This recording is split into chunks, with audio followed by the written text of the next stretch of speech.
Por 10 votos a 2, o Conselho de Ética da Câmara dos Deputados aprovou o relatório sobre o processo de cassação do mandato do deputado Glauber Braga, do PSOL do Rio de Janeiro. O texto diz que Glauber teria quebrado o decoro quando ele retirou, de forma violenta, um militante do MBL da Câmara dos Deputados e que provocava o parlamentar. O relator do processo é o Paulo Magalhães. Num caso muito mais grave, votado esse ano no Conselho de Ética, o deputado baiano teve um entendimento bem diferente do de agora. Magalhães se absteve de votar pela cassação do deputado federal Chiquinho Brazão, que está respondendo na justiça por ser um dos mandantes do assassinato da vereadora Marielle Franco, também do PSOL, em 2018. E assumo meu voto. Definitivamente não tem comparação Então, o assassino de Marielle Franco com a defesa da honra da mãe. Na defesa dele, Glauber tem denunciado o presidente da Câmara, Arthur Lira, que lidera o bloco conhecido como Centrão. Segunda-feira, 16 de setembro de 2024.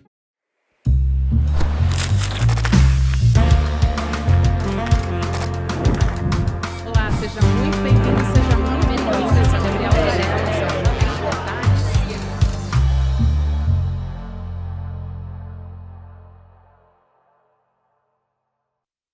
Olá, seja muito bem-vindo, seja muito bem-vinda. Eu sou a Gabriela Varela e esse é o Videocast em Detalhes. E aqui sempre com um convidado, uma convidada, a gente analisa uma temática, uma notícia importante do momento. Hoje eu converso com a jornalista, nossa comentarista aqui no Estelle Notícias, nossa parceira de toda semana, de todos os dias, a Cristina Serra. Cris, obrigada por aceitar nosso convite. Seja muito bem-vinda, querida. Obrigada, Gabi. Sempre um prazer estar aqui com você e com o pessoal que acompanha o Em Detalhes. Prazer é todo nosso. E, Cris, vou começar pelo início do Conselho de Ética aprovando a abertura desse processo contra o Glauber Braga. Acho que vale a pena não só a gente explicar como é que a gente chegou até aqui com esse processo contra o deputado. Esse requerimento foi movido pelo Partido Novo. A gente teve agora a abertura do processo e, a partir daí, ele tem que apresentar uma defesa. Tem alguns dias, né, tem um prazo para ele apresentar uma defesa e também para ser feita uma investigação. Então vamos lá. Como a gente chegou até aqui, vamos relembrar esse caso que foi uma expulsão do Glauber contra uma pessoa do MBL, eu não digo nem um militante, porque ele foi lá para fazer uma arruaça. Então, para a gente lembrar um pouco desse caso e daí explicar o que vem a partir de agora. Esse caso aconteceu no primeiro semestre, talvez, acho que abril. 16 de abril. Isso, meados de abril. Foi um provocador do MBL lá na Câmara dos Deputados para provocar. Isso é um método do MBL, que é um movimento fascista. Você pode observar, outros provocadores do MBL já se envolveram em situações parecidas com outros políticos, né? Eles vão para provocar, para fazer a pessoa perder a cabeça. E no caso do Glauber, a provocação que esse sujeito do MBL fez foi com relação à mãe do deputado, que estava adoentada e que morreu coisa de 15 dias depois, inclusive. Então, é claro, a gente não pode nunca concordar com uma agressão física, nada disso, né? Mas é também compreensível, do ponto de vista humano, a reação que o deputado Glauber teve e que, de fato, o que ele fez? Botou para fora da Câmara um integrante de um movimento fascista, né? É disso que a gente está falando. E a Câmara deveria ter reagido, inclusive, em solidariedade ao deputado e deveria também rechaçar esse tipo de presença na Câmara dos Deputados de personagens, de provocadores profissionais desse movimento que se chama MBL. Mas, enfim, como a gente vê que a Câmara, hoje em dia, e a política, de uma certa forma, hoje em dia, são movidas pela hipocrisia, o que aconteceu? Fez-se deste caso, né, de um momento, né, em que o deputado perdeu o equilíbrio diante da gravidade da provocação envolvendo a sua mãe que estava doente, fez-se disso uma tempestade, né? e com isso arrisca-se agora, coloca-se em risco um mandato parlamentar de um parlamentar que tem uma conduta exemplar na Câmara, no sentido do enfrentamento com as forças, de enfrentar as forças mais reacionárias da política brasileira hoje em dia. Então, como você disse, o Novo entrou com uma representação no Conselho de Ética. Houve o parecer do relator, que foi aprovado por maioria no Conselho de Ética. E o parecer, ele é o ponto de partida. Abre-se um prazo agora, não recordo exatamente, isso tudo é definido pelo regimento da Câmara dos Deputados. O deputado Glauber apresenta a defesa, são convocadas testemunhas, e depois, então, é que este processo vai para o plenário, onde o caso será decidido definitivamente, se o deputado perde ou não o seu mandato.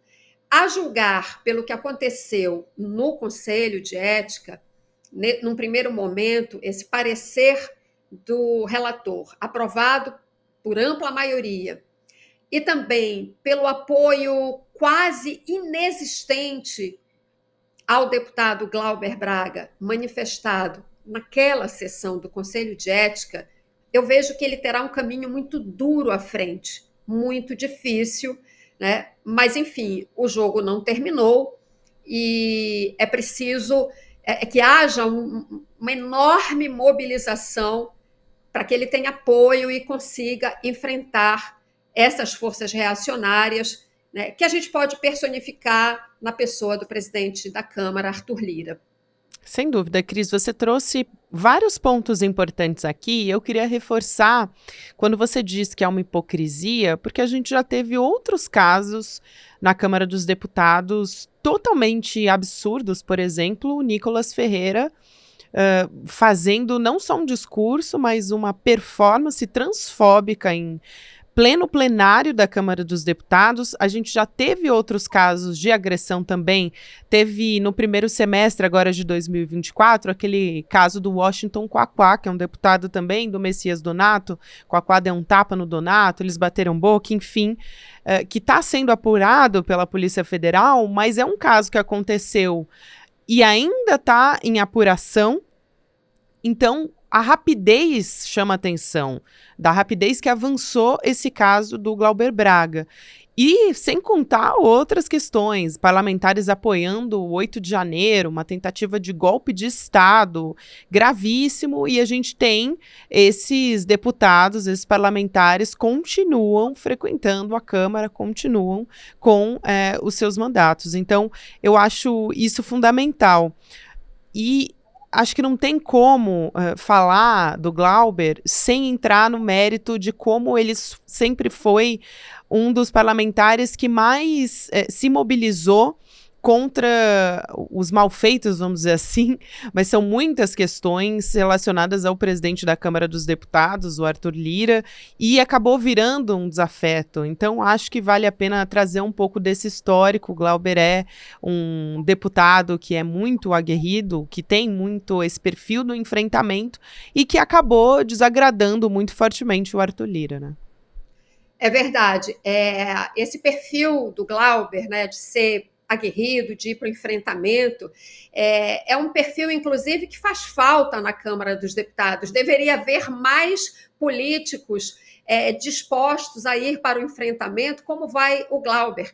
Esse personagem da política é muito importante, sobretudo no momento em que a gente tem um cenário político em que todo mundo quer ficar bem com todo mundo quer se acomodar, né? E isso impede que pautas importantes para esse país avancem, porque ninguém quer ir para o enfrentamento, né? Então, eu uso a palavra aguerrido como um elogio. Não é no sentido de que vai partir para tudo ou nada. É bem diferente. Até tentam caracterizá-lo dessa forma, o que não é verdade. Ele é aguerrido no sentido da disposição de lutar pelos valores, pelos princípios que ele defende na política. e já não é de hoje, né? O Glauber deve estar no seu 5º mandato de deputado federal. Ele fez um enfrentamento fundamental. Eu vou dar um exemplo do que é a disposição para o enfrentamento. Ele teve esse momento em que ele soube, de uma forma muito clara, né, mostrar o que estava acontecendo na Câmara dos Deputados no processo de impeachment da presidente Dilma Rousseff. Enquanto, naquela sessão de votação do impeachment da Dilma, enquanto a grande maioria dos deputados, né, que foi ali no microfone para votar a favor do impeachment, dizia: pela minha família, por Deus, pela minha cidade, o Glauber chega lá no microfone e chama, olha nos olhos do Eduardo Cunha e diz: Eduardo Cunha, você é um gangster. Né? O Eduardo Cunha, que todo mundo sabe, foi o comandante do impeachment ali na Câmara. E aí o Glauber faz um voto belíssimo, né? Assim, não quero errar, mas ele fala mais ou menos algo no seguinte sentido: eu voto em nome daqueles que escolheram ou que eu voto em nome daqueles que ficaram do lado mais difícil da história, algo assim, né? E aí ele enumera vários personagens históricos importantes da história do Brasil: Brizola, Darcy Ribeiro, Miguel Arraes, Zumbi dos Palmares e outros, né?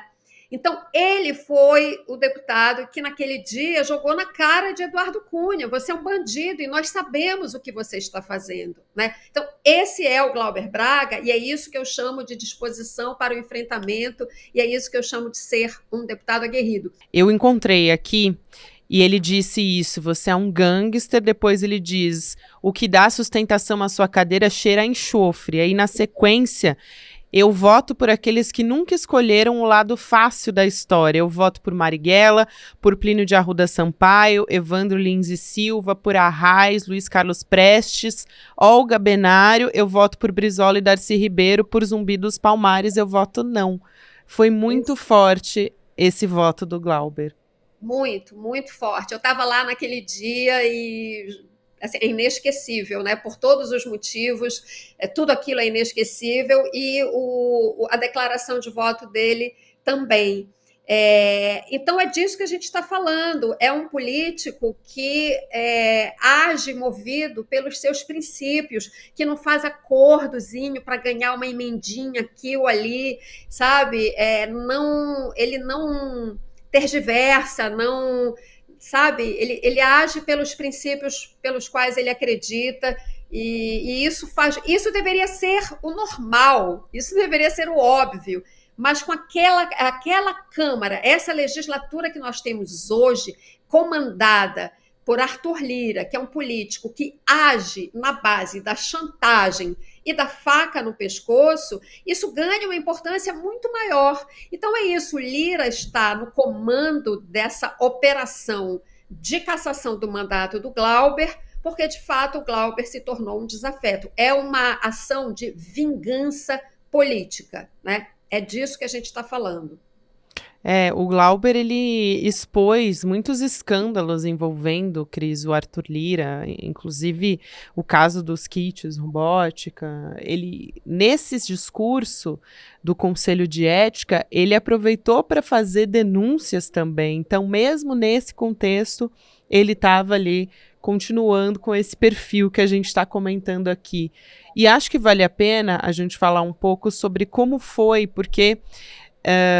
contra esse processo que já foi aberto, foram só 2 votos contra esse processo de cassação, a abertura, que foi do Gilmar Tato, do PT, e do correligionário do próprio Glauber, que é o Chico Alencar, que também é do PSOL do Rio de Janeiro.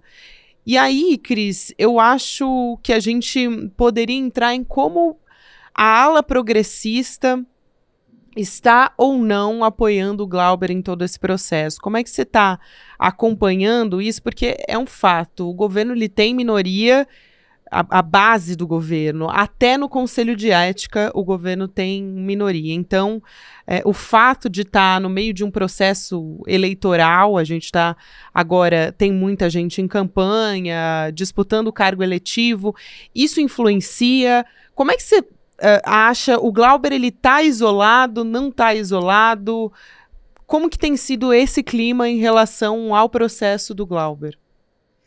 Pois é um cenário aí que você traçou, que dá para a gente refletir sobre muitas coisas, né?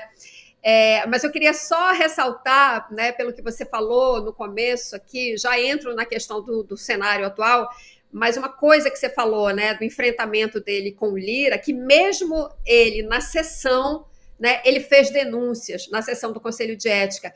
Esse é um traço muito marcante do Glauber Braga. Ele não se intimida, ele não se acovarda, né? E o Lira é um político que age o tempo todo intimidando os seus desafetos, seus rivais, enfim, pessoas que discordem dos métodos dele e tudo mais. E o Glauber não se dobra, né?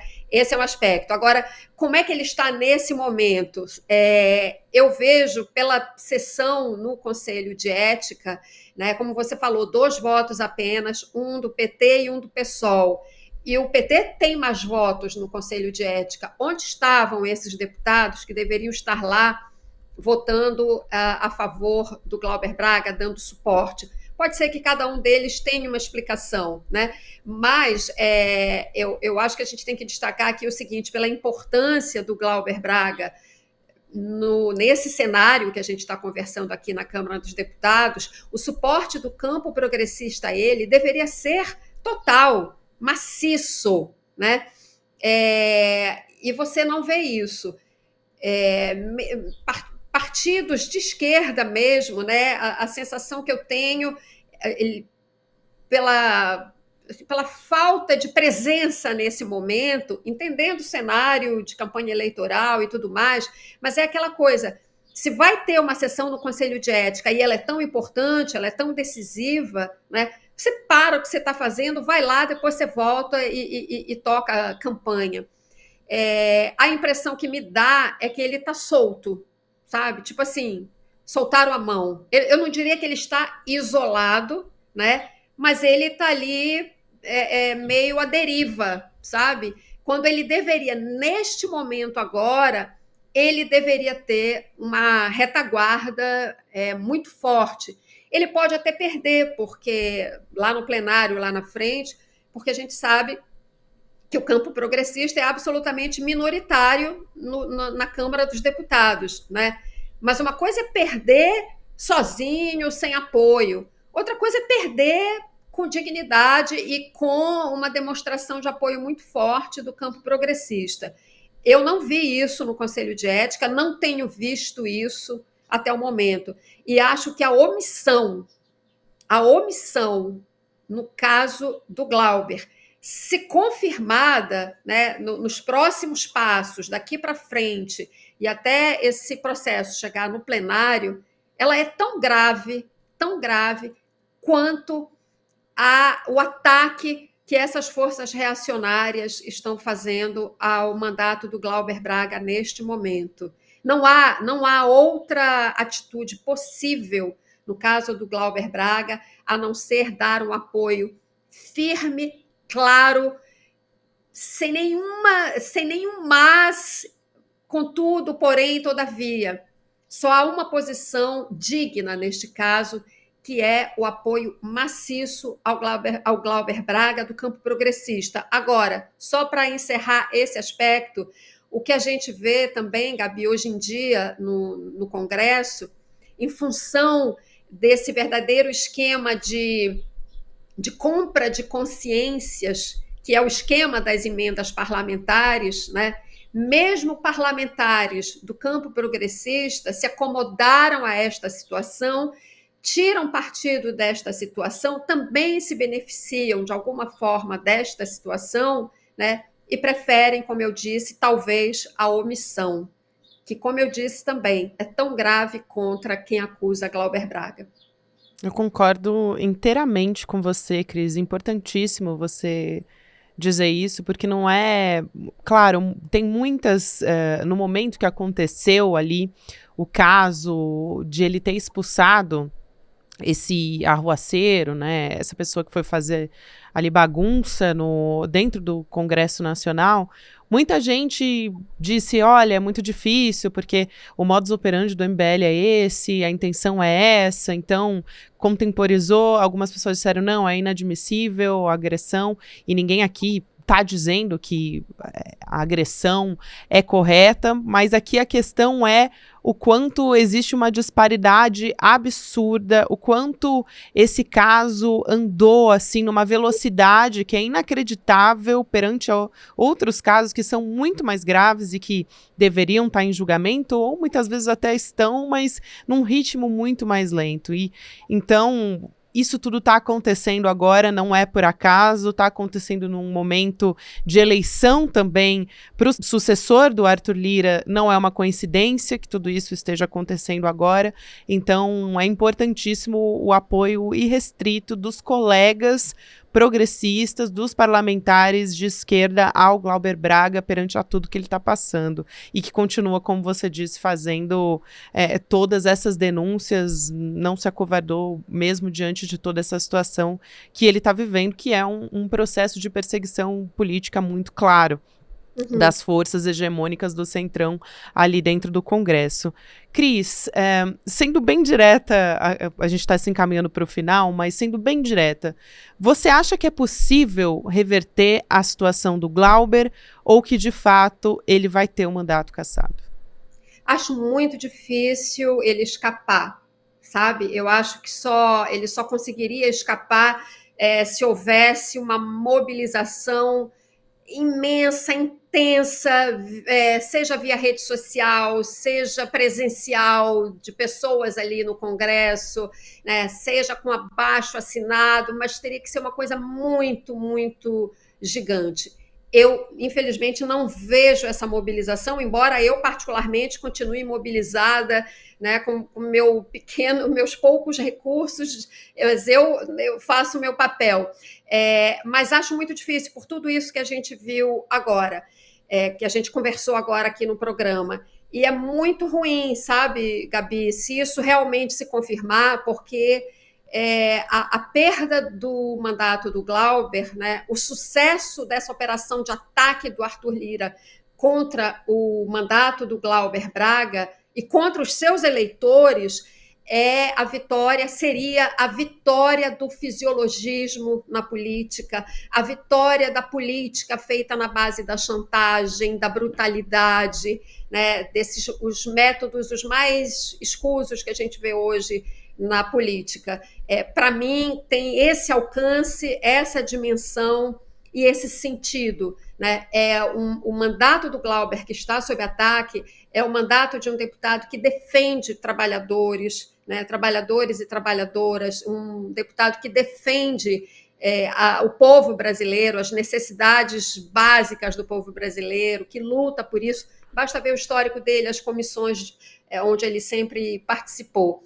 Então, você julgar um parlamentar por um único momento ali de perda do equilíbrio emocional, né, envolvendo o caso da mãe dele que estava doente, é bom sempre lembrar. Não faz o menor sentido, como você também já mencionou aqui, tantos outros casos de enorme gravidade com os quais não é possível comparar o que aconteceu, né? Então, o que a gente está vendo é o ataque a um mandato popular, né, que eu espero, enfim, eu acho que né, o jogo só acaba quando termina, mas eu acho é um cenário, pelo que está desenhado até agora, um cenário bastante difícil. A gente sempre questiona aqui no ICL, Cris, até com você, a gente já falou muitas vezes sobre isso, sobre a inação do Conselho de Ética para julgar casos que precisam ser julgados. O Conselho de Ética é uma instância na Câmara completamente inoperante, adormecida. Exato. O Conselho de Ética só é acordado quando há um interesse muito grande, uma conveniência muito grande, aí ele é acionado. Fora isso, não existe. Ele é uma instância que fica ali esperando para ser acionada de acordo com conveniências de forças majoritárias na Câmara dos Deputados. É muito difícil perder, eventualmente, mas aqui, levando em conta o que você falou sobre essa dificuldade, é um período eleitoral, um monte de parlamentar que não quer se comprometer com nada publicamente, então não vai fazer essa grande mobilização, provavelmente, que deveria ser feita para daí conseguir manter o Glauber dentro da Câmara dos Deputados, né, manter o mandato dele. Mas pensando aqui, tentando vislumbrar um copo meio cheio dessa história, existe uma mobilização grande, existe gente fazendo abaixo-assinado nas redes sociais. Eu tenho visto uma mobilização, até a audiência do ICL o tempo inteiro no chat comentando que o Glauber fica, que todo apoio ao Glauber. Eu tento pensar um pouco em talvez um afastamento temporário de uma política institucional, porém uma política que talvez possa ser fortalecida nos movimentos sociais, que ele sempre teve esse perfil. Dá para imaginar que ele voltaria mais forte, Cris? Não sei se dá para a gente fazer esse raciocínio aqui, mas tentando visualizar qual é o tamanho que o Glauber Braga ganha depois de tudo isso. Com certeza. Eu acho que se ele perder de fato o mandato agora, daqui a 2 anos tem eleições nacionais novamente, eu não tenho dúvida, ele volta para a Câmara e acho que volta fortalecido.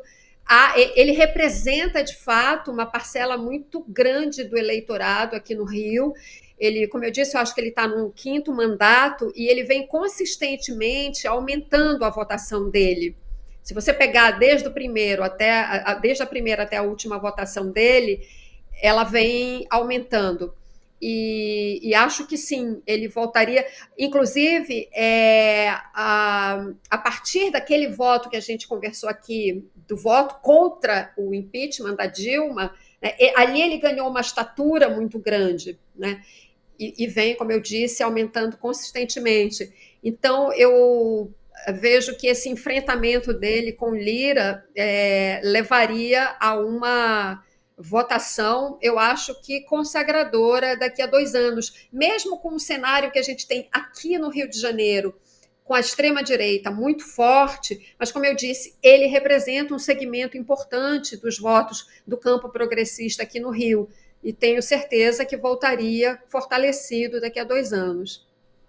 Cris, quero muito te agradecer, é sempre bom conversar com você, eu adoro, e mesmo em tempos difíceis eu saio mais... Parece que é um respiro sempre conversar com você. Obrigada, querida. Obrigada, Gabi, foi um prazer. Um beijo, até mais. Gente, lembrando aqui no Em Detalhes, essa semana a gente está falando de uma estreia muito importante aqui para o ICL, que é a nossa série documental das Bets, que é justamente a Bets Apostas Online. Vai ser nessa quinta-feira, dia 19, 8 horas da noite, que vai trazer à tona sobre todos esse modus operandi das bets, o que está por trás de esquemas de corrupção, manipulações de resultados e casos que precisam ser expostos. A gente entrevistou muita gente boa, Juca Kfouri, Mili Lacombe, Roberta Garcia também está nessa, nosso Eduardo Moreira, Ronaldo Couto, então vale muito a pena você acompanhar, você pode se inscrever e apoiar o Em Detalhes, quando você se inscreve pelo nosso canal, Em Detalhes ICL.com.br, às 20 horas, 8 horas da noite, no dia 19, que é uma quinta-feira, você acompanha online de forma gratuita, mas tem que fazer a inscrição. Obrigada a você que me acompanhou até aqui. Estamos no ar sempre às 10h30 da manhã, agora você fica com o Mercado Investimentos e depois tem Rolê ICL. Lembrando, nas plataformas de áudio você pode ouvir o Em Detalhes em qualquer momento do seu dia. Até amanhã. Se liga no que eu vou falar para vocês e tenta entender como isso é chocante e um perigo que a gente nunca viu acontecer desse tamanho aqui no nosso país. Só no ano passado, os brasileiros mais pobres gastaram com apostas mais do que eles gastam com itens de alimentação essenciais, como, por exemplo, arroz. Isso mesmo.